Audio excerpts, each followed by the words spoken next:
جو سال پسندی ہے یا اسٹیٹس مینٹین کرنا ہے، یہ وار ویپن ہے دشمن کا۔ وہ چاہتا ہے کہ یہ سال پسند ہو جائیں، ان کو قرضے دو، ان کو سہولیات دو، ان کی معیار زندگی بلند کرو تاکہ یہ کسی کام کے نہ رہیں۔ اور ہمارے حکمران کہتے ہیں کہ میرے اس کام سے میری قوم کا معیار زندگی بلند ہوگا تو مجھے بڑی خوشی ہوگی۔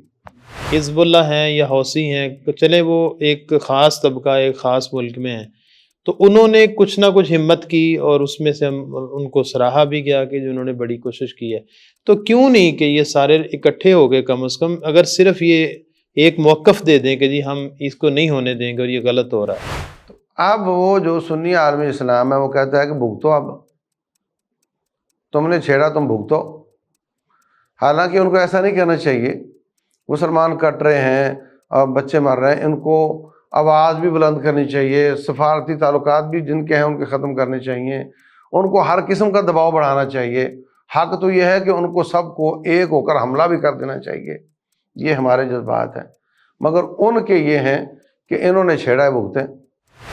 اور یہ علاقہ، اس میں دو حکومتی یا دو ریاستی نظریہ جو ان کا ہے کہ اسرائیل کی ریاست اپنی جگہ رہے گی اور اس کی ریاست اپنی جگہ رہے گی، اور یہ آزاد ہوں گے، ان کی خارجہ پالیسی ہوگی، ان کی سب کچھ ہوگا، اور آپس میں امن کا معاہدہ ہو جائے گا، لڑیں گے نہیں۔ تو انہوں نے پھر اس کی قیمت مانگی عربوں سے کہ یہ ہم سب تسلیم اس ریاست کو کر لیں تو پھر تم ہمیں تسلیم کرو۔ تو اس منصوبے کے تحت بحرین نے تسلیم کیا، امارات نے تسلیم کیا۔ السلام علیکم ورحمۃ اللہ وبرکاتہ۔ ناظرین، الغزو الفکری کے نام سے ہمارا سلسلہ کلام جاری ہے، اور اس پروگرام میں ہمارے ساتھ تشریف رکھتے ہیں ملک کے نامور مفتی محترم جناب محمد یوسف تیبی صاحب، اور آج بھی انشاءاللہ ہم الغزو الفکری کے ایک نئے عنوان جس کا تعلق حالات حاضرہ کے ساتھ ہے، انشاءاللہ اس پہ ہم بات کریں گے۔ آج کا ہمارا عنوان ہے کہ فلسطین اور فلسطین کے مسلمانوں کی موجودہ صورتحال اور اس حوالے سے امت مسلمہ کا کردار۔ تو اس پر ہم بات شروع کرتے ہیں۔ محترم مفتی صاحب، آپ کا بہت شکریہ، آپ تشریف لائے، اللہ تعالیٰ آپ کو برکت دے۔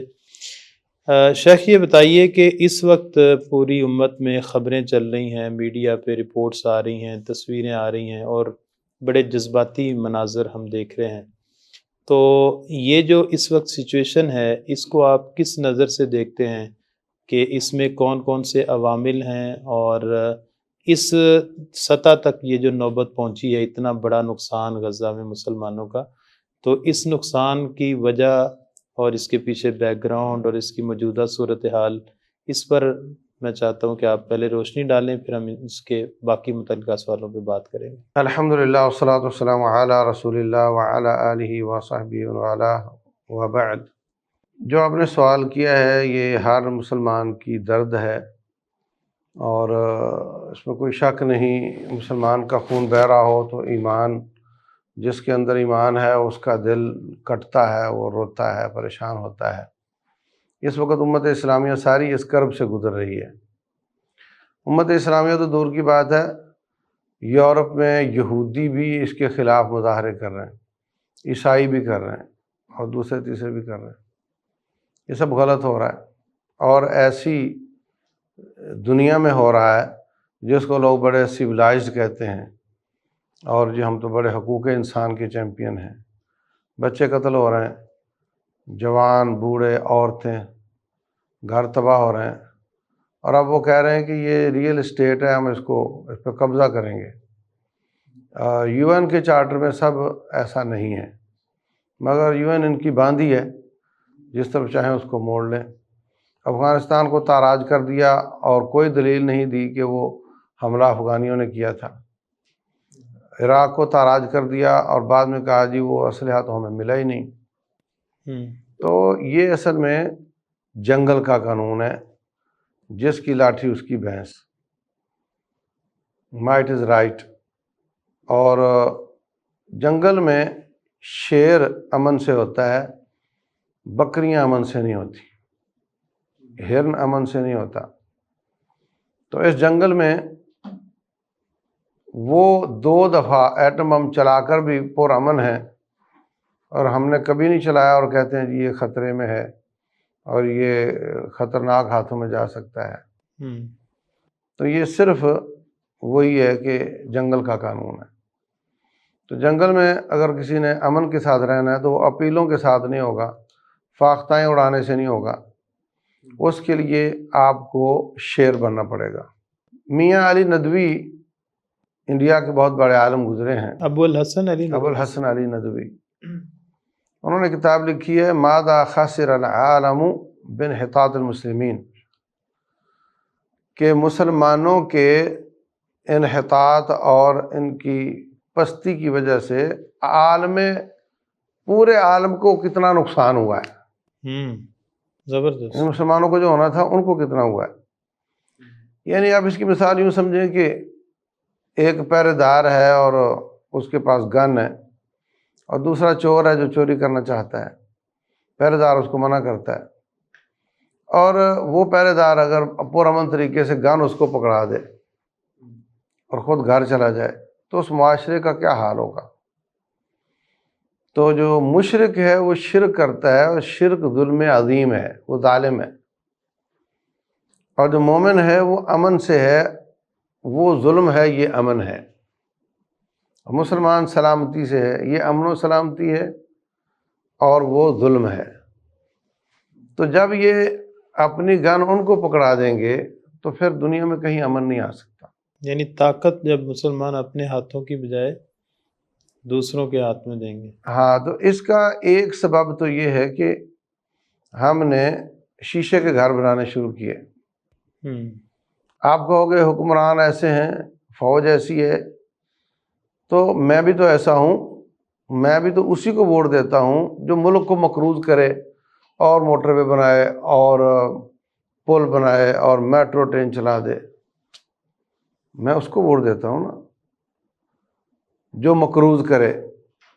اور جب بندہ مقروض ہو جاتا ہے اس کے 2 نقصان ہوتے ہیں، ایک تو آپ شیشے کے گھر میں رہنے لگ گئے، اور جس کا گھر شیشے کا ہو وہ کسی سے لڑائی نہیں کر سکتا، اور دوسرا نقصان یہ ہوا کہ آپ کے گلے میں بیلٹ آ گیا اور وہ اس کے ہاتھ میں چلا گیا، اس کی رسی اس کے ہاتھ میں چلی گئی۔ اگر آپ ذاتی طور پہ 70 لاکھ والی گاڑی 90 لاکھ کی بینک سے لے لیتے ہیں تو آپ جہاد پر تو نہیں جا سکتے۔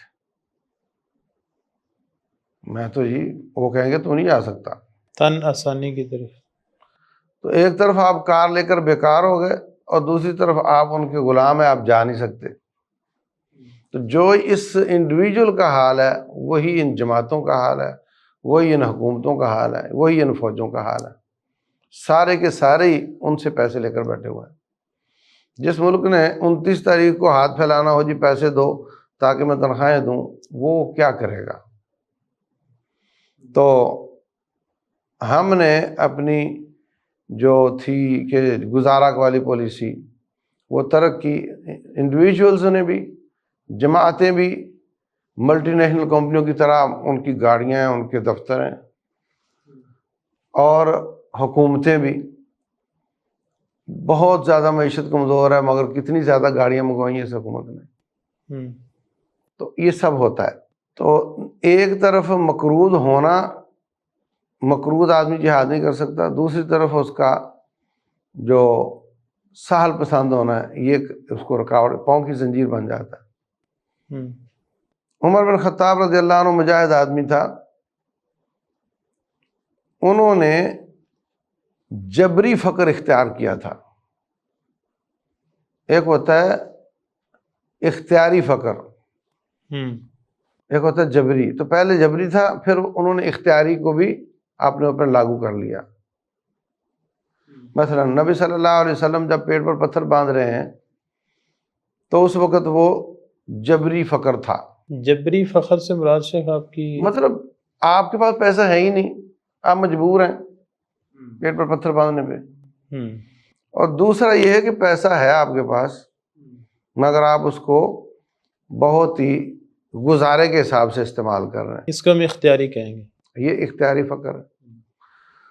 اب آخری دن رسول اللہ صلی اللہ علیہ وسلم کی بیویوں کے لیے آپ نے زرہ گروی رکھ کر یہودی سے جو لیے ہوئے تھے، اور پیسہ بہت تھا آپ کے پاس، مگر سب صدقہ کر دیتے تھے۔ ہر مارکے کا 1/5 ان کو ملتا تھا ذاتی، اور جو علاقے بغیر جنگ کے فتح ہوئے وہ ٹوٹل ان کے ہوتے تھے۔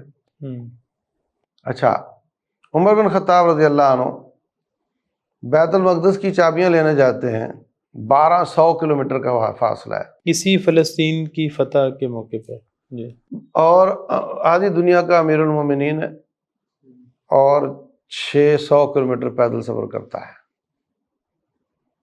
ایک غلام ہے، وہاں تو لائنیں لگ جاتی ہیں اونٹوں کی، 500-600 اونٹوں کا قافلہ ہوتا، اور اس کے ساتھ غلام ہوتے اور کھانے پینے کی چیزیں ہوتی ہیں، شاہی قافلہ جا رہا ہے، ایک اونٹ اور ایک غلام لے کر نکل گئے۔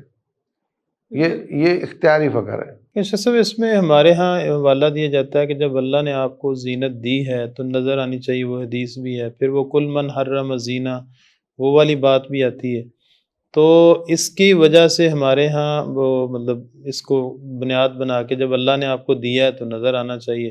تو اب خلیفہ وقت ہیں، جب ان کے پاس ایک اختیار ہے تو پھر بھی اس میں سے اختیاری فقر اختیار کرنا، اس کی کیا وجہ اس کے لیے کہ آدھی دنیا فتح کی تھی اور اگلی آدھی فتح کرنے کا ارادہ تھا۔ جب انسان سہل پسند ہو جاتا ہے تو پھر لڑ نہیں سکتا۔ اب عرب ان کی سارے مطالبے مانتے جا رہے ہیں اور کچھ کھڑے نہیں ہو سک رہے، کیونکہ وہ ایئر کنڈیشن ہے اور وہ لڑ نہیں سکتے۔ افغان کیوں کھڑے ہو گئے؟ اس لیے کہ وہ جوہر پر قمیص رکھ کر پانی پینے والے لوگ ہیں۔ یعنی اس کا مطلب اگر آپ کا ٹارگٹ بڑا ہے، ہدف آپ کا بڑا ہے، تو آپ کو یہ جو سہل پسندی ہے یا اسٹیٹس مینٹین کرنا ہے، یہ وار ویپن ہے دشمن کا۔ وہ چاہتا ہے کہ یہ سہل پسند ہو جائیں، ان کو قرضے دو، ان کو سہولیات دو، ان کی معیار زندگی بلند کرو تاکہ یہ کسی کام کے نہ رہیں۔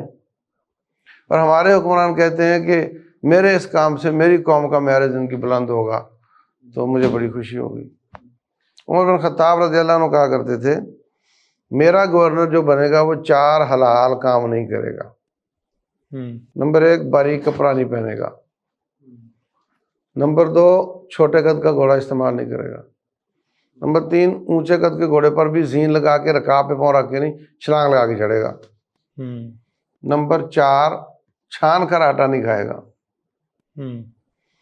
وہ کہتے تھے یہ سب جائز ہیں، وہ کہتے تھے تم نہ گورنر بنو، جو بنے گا وہ یہ کام نہیں کرے گا، میں کو مجبور تھوڑے کر رہا ہوں تمہیں۔ تو اس کا یہ ہوتا تھا کہ جب اندر تنکوں والا آٹا گیا تو اندر کے نخرے گئے، جب اونچے گھوڑے پہ چڑھا تو اس کو پیٹ چھوٹا کرنا پڑے گا، فٹنس۔ اور جب زین نہیں ہوگی تو گھوڑے کا پسینہ اور اس کا پسینہ اور اوپر سے موٹا کپڑا، سارے نخرے دھل جائیں گے۔ تو وہ اس طرح کے لوگ تھے، یہ عزیمت جسے ہم کہہ سکتے ہیں۔ ہاں بالکل، پرعزم لوگ تھے۔ تو یہ کام ناجائز نہیں ہے، مگر وہ سمجھتے تھے کہ ہمارے جسم مضبوط رہنے چاہیے اور تکلیف کو برداشت کرنے والے ہونے چاہیے۔ اچھا، اب میں یہ کہنا چاہ رہا ہوں کہ یہ جو ہم شور کر رہے ہیں کہ وہاں اتنا ظلم ہو رہا ہے، کاش مجھے وہاں جانے کا موقع ملتا، تو یہ باڑی ہے نا، باڑ مار لو آپ، ورنہ اس کو موقع دیں تو کچھ بھی نہیں کر سکے گا، چل ہی نہیں سکے گا، پیدل ہی نہیں چل سکے گا، 20 کلومیٹر نہیں چل سکے گا، وہاں تو بہت چلنا پڑے گا۔ یہ وہ جو آیت بھی ہے نا کہ اگر وہ نکلنے کا ارادہ رکھتے تو کم از کم تیاری تو کرتے۔ وَلَوْ أَرَادُوا الْخُرُوجَ لَأَعَدُّوا لَهُ عُدَّةً، تیاری کرتے اس کی۔ نمبر 2، جو تیرا ذاتی حال ہے وہی تیری حکومت کا حال ہے۔ یہ بہت عام چیز ہے جس کو ہم سب لوگ نظر انداز کر کے حکومت پہ چڑھائی کر لیں۔ اچھا، سپوز کہ ہماری فوج حملہ کر دیتی ہے تو کس پر حملہ ہوگا؟ امریکہ پہ، ٹھیک ہے؟ اس کا ریئیکٹ کس پہ ہوگا؟ آپ پہ۔ اور جو تصویریں آپ وہاں کی دیکھ رہے ہیں وہ تصویریں اپنے ملک کی ہو جائیں گی، تو یہ بہت جلدی کہہ دیں گے کہ نہیں نہیں وہی ٹھیک تھا، ادھر نہیں ہونا چاہیے تھا، کیونکہ ہم نے شیشے کا گھر بنایا ہے، ہمیں ساری زندگی بینک سے قرضہ لے کے بنگلو کھڑا کیا ہے، تو ہم تو ٹوٹتا ہوا نہیں دیکھ سکتے اس کو. ہوں، تو یہ ایک بہت بڑا سبب ہے اوور آل سرد مہری کا. فوجیں، حکومتیں، عوام لڑنا نہیں چاہتے، جینا چاہتے ہیں. دوسری ایک وجہ یہ بھی ہے کہ لڑائی ہوگی امریکہ سے، اور پورے عالم اسلام میں کون کون سا ملک ہے جو اس سے مقابلہ کرنے کی استطاعت رکھتا ہے؟ یا تو عوامی سطح پر ہر بندہ تیار ہو، جیسے افغانستان کے لوگ ہیں. لوگ فوراً میری بات سن کے کہیں گے افغانوں نے کیا کیا، تم اپنی اوقات تو دیکھو. لیکن شیخ صاحب اس میں ایک اختلاف یہ ہو سکتا ہے کہ ہم یہ کہیں کہ جی اس کے نتیجے میں ہمارے ہاں نقصان ہو جائے گا، یا ہماری تیاری کیا ہے، یا قوت، اور تو یہ چیزیں تو دین کی تقاضا. دین تو کہتا ہے ہلکے ہو یا باری ہو، بس نکلو اور اس کے بعد اللہ کی میں مدد ہی کہہ رہا ہوں نا کہ عوامی سطح پہ آ جاؤ نا، نکلو. جس طرح افغانیوں نے کیا اس طرح کا ہو جائے تو انشاءاللہ اللہ مدد کرے گا، اور دنیا کی کوئی طاقت ہمیں ہرا نہیں سکے گی. لیکن اگر آپ عوامی سطح پر نہیں شروع کرتے، پھر اس میں ٹوٹل ڈسٹرکشن کا بھی ذہن میں رکھو نا. ان کی تصویریں بھی آنکھوں کے سامنے لاؤ نا. یعنی پھر آپ مکمل نتیجے کے لیے تیار ہو جاؤ نا، انشاءاللہ پھر جیت ہماری ہوگی. لیکن اس میں شیخ جو ایک بڑی سرد مہری نظر، جیسے ٹھیک ہے کہ ہماری تیاری نہیں ہے وہ سارا، لیکن جو سربراہان ہیں، رسپانسیبل لوگ ہیں امت کے، ان کی طرف سے یعنی ایک بہت بڑا یہ بیان، ویسے تو یہ ایک لفظ بن گیا ہے کہ بھئی یہ صرف نعرہ ہی لگا دیں، تو آپ نہیں سمجھتے کہ اگر کم از کم یہ سارے ایک کانفرنس بلا لیتے، OIC سارے مسلمان حکمران اکٹھے ہو جاتے اور وہ سارے ایک کم از کم ایک بیانیہ پاس کرتے کہ بھئی یہ کام نہیں ہونے دیں گے اور آپ ظلم کر رہے ہیں، اور یہ تصویریں اور ویڈیو سب کے سامنے. اچھا، اس میں حوالہ دوں گا، جیسے حزب اللہ ہیں یا حوثی ہیں، چلیں وہ ایک خاص طبقہ ایک خاص ملک میں ہیں، تو انہوں نے کچھ نہ کچھ ہمت کی، اور اس میں سے ہم ان کو سراہا بھی گیا کہ جنہوں نے بڑی کوشش کی ہے. تو کیوں نہیں کہ یہ سارے اکٹھے ہو گئے، کم از کم اگر صرف یہ ایک موقف دے دیں کہ جی ہم اس کو نہیں ہونے دیں گے اور یہ غلط ہو رہا ہے، تو اس میں کیا رکاوٹ ہے؟ اور یہ بسم اللہ الرحمن الرحیم. پہلی بات تو یہ کہ ان کو موقف دینا چاہیے، ان کو OIC بلانی چاہیے، ان کو دباؤ ڈالنا چاہیے، ان کو سرکاری طور پہ بائیکاٹ کرنا چاہیے ان کے پروڈکٹ کا. یہ سب ان کو کرنا چاہیے. لیکن جو صورتحال بنی ہوئی ہے نا، وہ عرب لوگ ان کے پاس پیسہ ہے اور قوت نہیں ہے، ہمارے پاس قوت ہے اور پیسہ نہیں ہے. اور پیسہ جو ہمارے پاس تھا وہ ہمارے حکمرانوں نے قرض لے لے کر ملک کو مقروض کر دیا. ٹھیک ہے، تو اب اس کا نتیجہ یہ ہے کہ کوئی بھی ہمت نہیں کر پا رہا. دوسری بات ایک اور ہے، وہ غزو الفکری سے تعلق رکھتی ہے.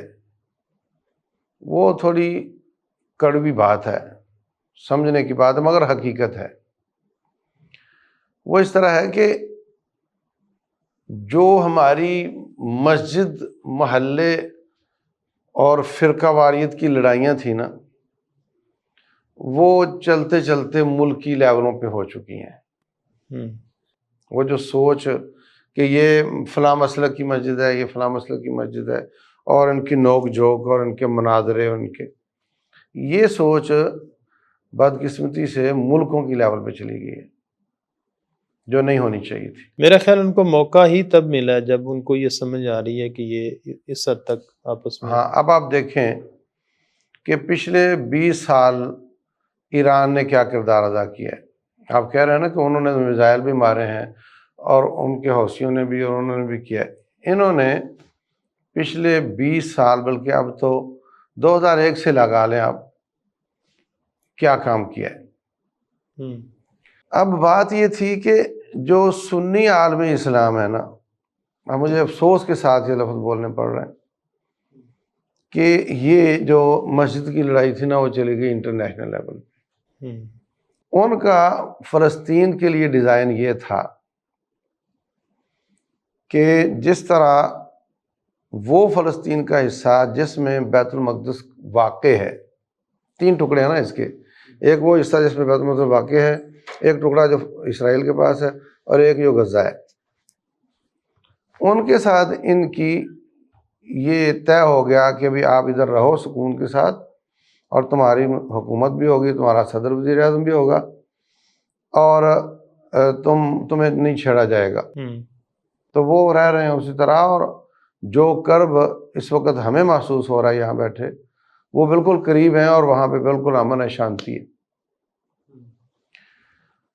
دوسری طرف یہی ڈیزائن تھا ان کا دوسری طرف غزہ کے لیے بھی، کہ جو بڑے سٹیک ہولڈر ہیں عربوں کے، وہ لوگ کہتے تھے کہ اسرائیل واپس ہو جائے گا اپنی غالباً 1967 کی جو حیثیت تھی، کیفیت تھی، اس پہ چلا جائے گا، اور یہ علاقہ اس میں دو حکومتی یا دو ریاستی نظریہ جو ان کا ہے، کہ اسرائیل کی ریاست اپنی جگہ رہے گی اور اس کی ریاست اپنی جگہ رہے گی، اور یہ آزاد ہوں گے، ان کی خارجہ پالیسی ہوگی، ان کی سب کچھ ہوگا، اور آپس میں امن کا معاہدہ ہو جائے گا، لڑیں گے نہیں۔ تو انہوں نے پھر اس کی قیمت مانگی عربوں سے کہ یہ ہم سب تسلیم اس ریاست کو کر لیں تو پھر تم ہمیں تسلیم کرو۔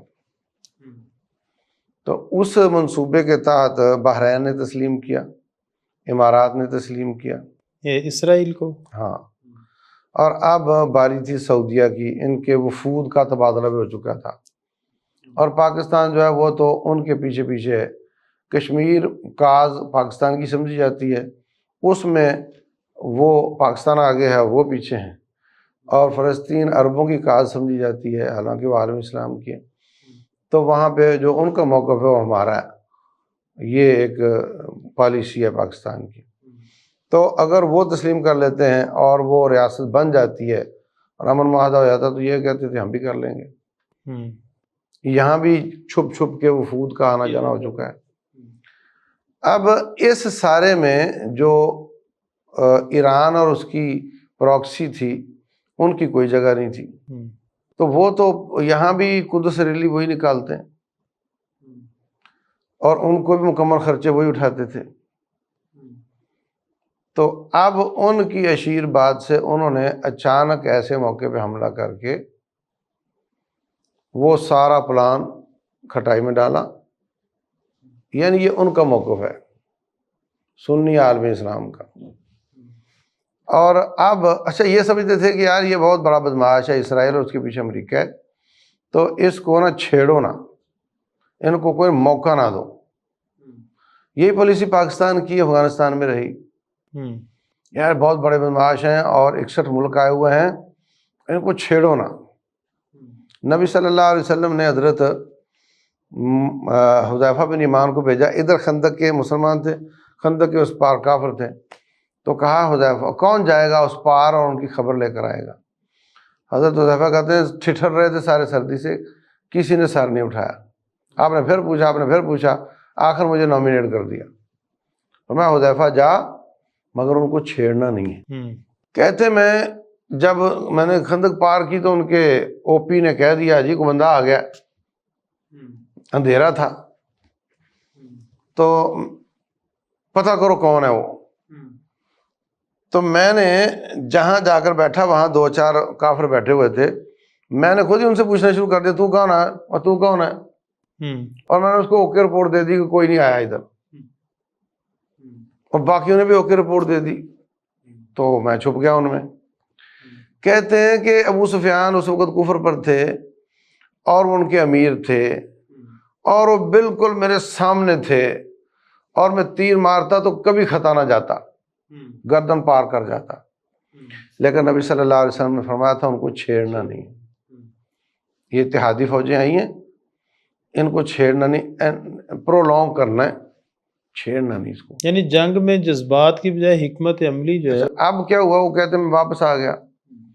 اب وہ اللہ نے ہوائیں چلائیں سرد، اور آخر وہ اکتا کر چلے گئے، سیم جیسے افغانستان میں اتحادی فوجیں آئی تھیں، اور پاکستان نے اس کو پرولونگ کیا، اور کبھی وہ کھینچتے تھے تو پاکستان ڈھیلا ہو جاتا تھا، کبھی وہ ڈھیلے ہوتے تو پاکستان کھینچ لیتا تھا، ان کی سپلائی بند کر دیتا تھا کبھی وہ، لیکن اس میں شعلہ نہیں آنے دیا اس آگ میں۔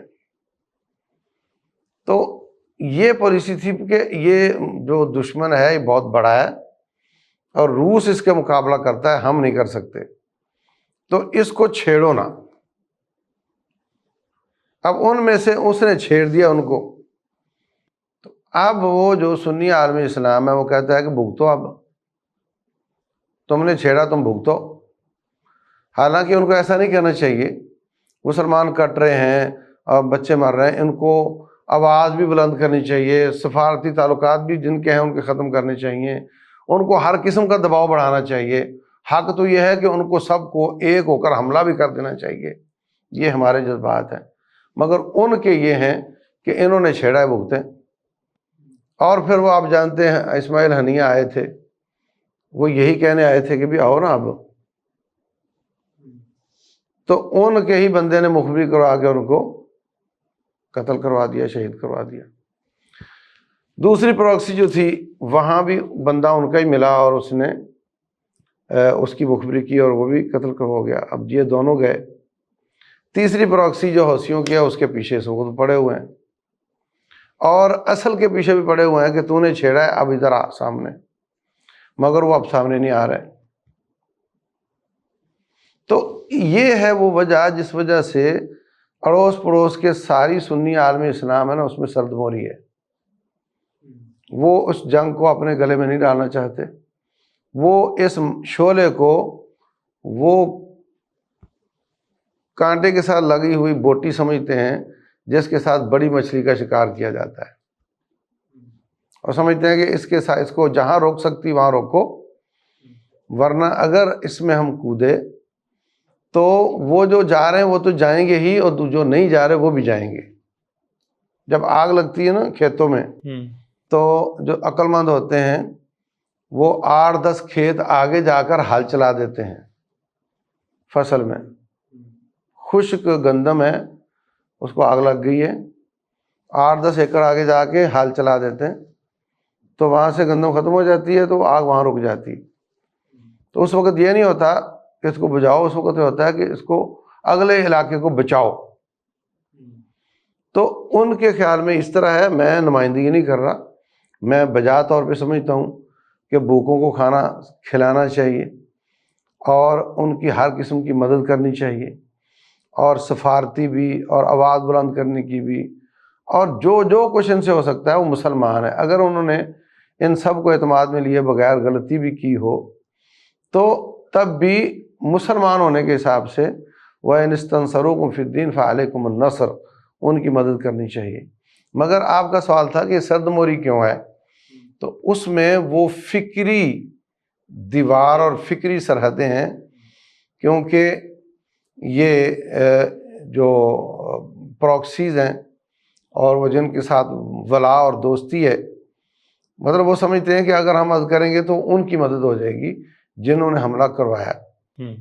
مطلب سوچ یہ ہے، حقیقت کیا ہے اللہ جانتا ہے۔ اچھا شیخ، اس میں نتیجہ تو ہم دیکھتے ہیں کہ وہ بہت خطرناک ہے، یعنی بالآخر مسلمانوں کا ہی نقصان ہو رہا ہے، غلطی جس کی بھی ہو، وہ بھی ہمارے ہی مطلب مختلف ممالک ہو سکتے ہیں، فرقے ہو سکتے ہیں۔ اب اس میں ایک تو آپ نے بتا دیا کہ جی اب جب ہو گیا تو اب آپ کو ایک تو اس سے وے آؤٹ نکالنا ہے، کسی طرح سے اس کو نقصان نہ ہو، اور مذاکرات کے بالآخر تو جنگوں میں یہی ہوتا ہے کہ بیٹھ کے آپ معاملات کو سالو کرتے ہیں۔ ایک تو یہ ہے، دوسرا یہ ہے کہ ہم اس طرح کی سچویشن بنے ہی نہ، اس کے لیے مطلب ہم کیا کہاں تک جا سکتے ہیں کہ بھئی یعنی جیسے ہم دیکھتے ہیں کہ جو فلسطین کو پہلے آزاد کیا تھا صلاح الدین ایوبی نے کیا تھا، اس دور میں بھی کچھ ایسے لوگ تھے کہ جو بعض دفعہ ایسے نظر آتا تھا کہ وہ دشمن کی پچ پہ کھیل رہے ہیں، اور صلاح الدین ایوبی جو ہے نا ان کو بہت بڑا ایک کہہ لیں کہ بیریئر تھا، اس میں پھر ہم دیکھتے ہیں کہ ان کے خلاف بھی بہت سارے اقدامات کرنا پڑے۔ تو ہم اس میں کیا مطلب ہو سکتا ہے کہ وے آؤٹ کیا ہے کہ کل اور کوئی شرارت کرے، کوئی چیز ہو تو پھر ہم نقصان کر بیٹھیں، تو اس سے نبٹنے کا وہ کیا یعنی ہونا چاہیے؟ ایک تو یہ ہے کہ ہم فکری طور پہ مسلمانوں کو یہ جو تفریق ہے فرقوں کی ہے اس کو کم کریں، یہ آپ نے بہت ایک بیسک بات بتائی کہ اس کو ہم ملک لیول تک لے گئے. تو اس کے علاوہ اگر کوئی پھر بھی نہیں ہے، جیسے اعلیٰ کار ہوتے ہیں لوگ نا، جو نبی صلی اللہ علیہ وسلم کے دور میں بھی یوز ہوتے تھے لوگ، تو اس کے لیے سنت کیا ہے، دین ہمیں کیا بتاتا ہے کہ آپ نے کس طرح سے اس مسئلے کو ٹیکل کرنا ہے؟ دیکھیں، پاکستان نے بہت زیادہ کوشش کی ہے سعودیہ اور ایران کو قریب کرنے کی، اور اب آپ جانتے ہوں کہ سفارتی تعلقات بھی شروع ہو گئے تھے. تو یہ اسی طرف جاتی ہے نا بات کہ وہ وہاں بیٹھ کے ان کو پریشان کرنے کی کوشش کرتے رہے، وہ ادھر بیٹھ کے ان کو پریشان کرنے کی کوشش کرتے ہیں، تو مل بیٹھ جائیں تاکہ کافر اس سے فائدہ نہ اٹھائے. تو جب وہ آپس میں مل بیٹھیں گے تو ان کی پراکسیاں بھی بالکل خاموش ہو جائیں گی، سمجھے نا. تو یہ بہت اچھی کوشش تھی پاکستان کی اور ہے، اور اس میں بہت بڑا کردار چائنا نے بھی ادا کیا ہے اور ان کے تعلقات شروع کروا دیے ہیں. تو یہ تعلقات اچھے ہوں تو پھر دشمن کے جو سازشیں ہیں ان کو موقع نہیں ملے گا انشاءاللہ. اچھا شیخ، یہ بتائیے گا کہ اس وقت جو غزہ میں صورتحال ہے، یقیناً لوگوں کے گھر مسمار ہو گئے، تباہ ہو گئے، کاروبار سارا سسٹم ختم ہو گیا، تو ہم ان لوگوں کی مدد کس حد تک ہمیں کرنی چاہیے، کیسے کر سکتے ہیں، اس پر آپ تھوڑی رہنمائی دیجیے. بسم اللہ الرحمن الرحیم. دیکھیں بھائی، ایک یہ ہے کہ جب دشمن کے سامنے آپ کا کوئی مسلمان کھڑا ہے، اگرچہ اس کا آپ کے ساتھ مسلک کی اختلاف ہے، تو اب آپ ابھی آپ کفر اسلام کا مسئلہ آ گیا، اب آپ کو آگے بڑھنا چاہیے. افغانستان کے جو مسلمان ہیں ان کے ہمارے ساتھ عقیدے میں کئی چیزیں مختلف ہیں، مگر ہم نے روس کے زمانے میں بھی، پاکستان نے بھی اور جماعتوں نے بھی بھرپور مدد کی، اور اتحادی فوجیں جب آتی ہیں تو بھی ان کی بھرپور مدد کی جماعتوں نے بھی اور پاکستان نے بھی، اور یہ نہیں دیکھا کہ ان کا عقیدے میں کیا جھول ہے اور ہمیں کس بات سے اختلاف ہے. اگر ہم یہ کہہ کر لوگوں کی مدد چھوڑتے جائیں گے تو پھر مطلب ہمیں اپنے عقیدے والے کہاں ملیں گے کہ وہ ان کی ہم صرف مدد کریں. ویسے تو آپ انسانی ہمدردی کے لیول پہ بھی کر سکتے ہیں نا. اسی طرح یہ حماس ہے، ان کے ساتھ فکری اختلاف ہونے کے باوجود تمام جماعتوں کو اور تمام ملکوں کو آگے بڑھ کر اس خون کو بند کرنا چاہیے، بھوکوں کو کھانا ملنا چاہیے، اور خیمے اور چھت ملنی چاہیے، اور یہ سارے جو انسانی ہمدردی کے اور ان کے لیے آواز اٹھانا، ان کے لیے بائیکاٹ کرنا، یہ سب کام ہمیں کرنے چاہیے. جماعتی لیول پر بھی کرنے چاہیے. بہت آفرین کے لائق ہیں وہ جماعتیں جو ان کی اس وقت مدد کر رہی ہیں. تو سرکاری لیول پر بھی اور جماعتی اور ذاتی لیول پر بھی جو کچھ ہو سکے ہمیں ان کی مدد کرنی چاہیے. یہ نہیں دیکھنا چاہیے کہ انہوں نے شروع کی اور کس نے شروع کروائی، اور یہ بھی نہیں دیکھنا چاہیے کہ اب جو ان کے نظریات کیا ہیں، بلکہ اب وہ یہودیوں اور عیسائیوں کے مقابلے میں کھڑے ہیں، تو اب مسلمانوں پر فرض ہے کہ ان کی مدد کی جائے. بہت شکریہ شیخ، جزاک اللہ. آج فلسطین کے حوالے سے اور اس ایشو کے حوالے سے بہت سیر اصل گفتگو ہوئی، جو مجھے بات یقیناً آپ کو بھی بہت ساری چیزیں مجھے یہ سمجھ آئی کہ یہ جو ہم نے فکری طور پر ایک دوسرے کے ساتھ اختلافات اور فرقہ وارانہ تعصبات کو ہوا دی ہے، یہ سٹریٹ لیول سے، انڈیویجول لیول سے اٹھ کے ملکی لیول تک جب پہنچی تو اس نے امت کا بہت بڑا نقصان کیا ہے.